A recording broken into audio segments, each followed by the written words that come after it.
africain. Et par ailleurs, au siège de l'ambassade de Cuba en Algérie, une conférence de presse s'est tenue ce matin autour du blocus économique imposé par les États-Unis d'Amérique en place depuis 60 ans déjà. Ce blocus continue de peser lourdement sur l'île. Le vote sur le projet de la nécessité de mettre fin au blocus économique, commercial et financier à l'Assemblée générale des Nations unies les 29 et 30 octobre s'avère donc crucial. Couverture, Majda Jahmoun.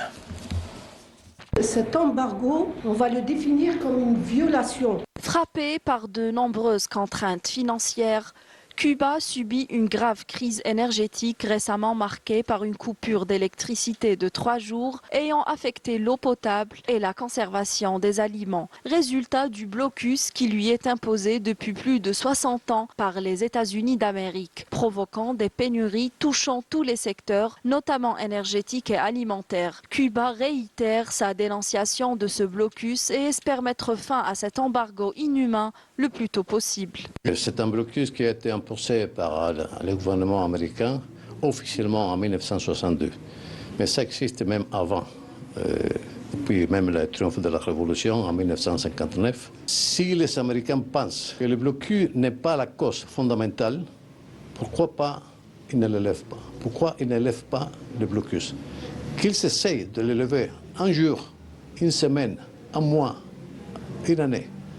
Et on verra les résultats. Les dégâts que le blocus a causés à Cuba pendant les 3 dernières années seulement, si ces blocus, si ces sanctions n'existaient pas, on aurait pu avoir une croissance du PIB d'au moins 8%. Ce blocus qui empêche Cuba d'accéder à de nombreux marchés internationaux et limite l'usage du dollar dans les transactions a eu des conséquences désastreuses sur l'économie cubaine, mais pas que. C'est tout à fait normal que le blocus vise à affaiblir l'économie cubaine, principalement sur le plan économique, commercial, entre autres. Mais il a des répercussions humaines parce que le Cuba ne peut pas établir des accords ou bénéficier de certaines aides et certaines transactions économiques et commerciaux. Ce blocus doit cesser tout court, parce que le Cuba ne mérite pas ces sanctions qui n'ont pas une base légale. L'ambassadeur du Sahara occidental a exprimé son soutien au Cuba, une lutte que se partagent les deux peuples sahraouis et cubains contre toute forme de colonialisme.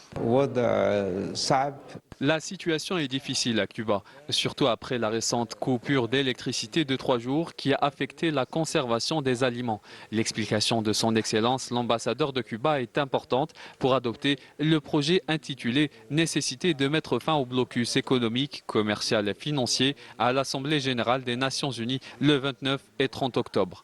Le peuple sahraoui a été soutenu par le peuple cubain et a bénéficié de ces aides. Cuba est connu pour son soutien aux causes justes. Il mérite donc notre soutien et notre solidarité lors de ces moments difficiles.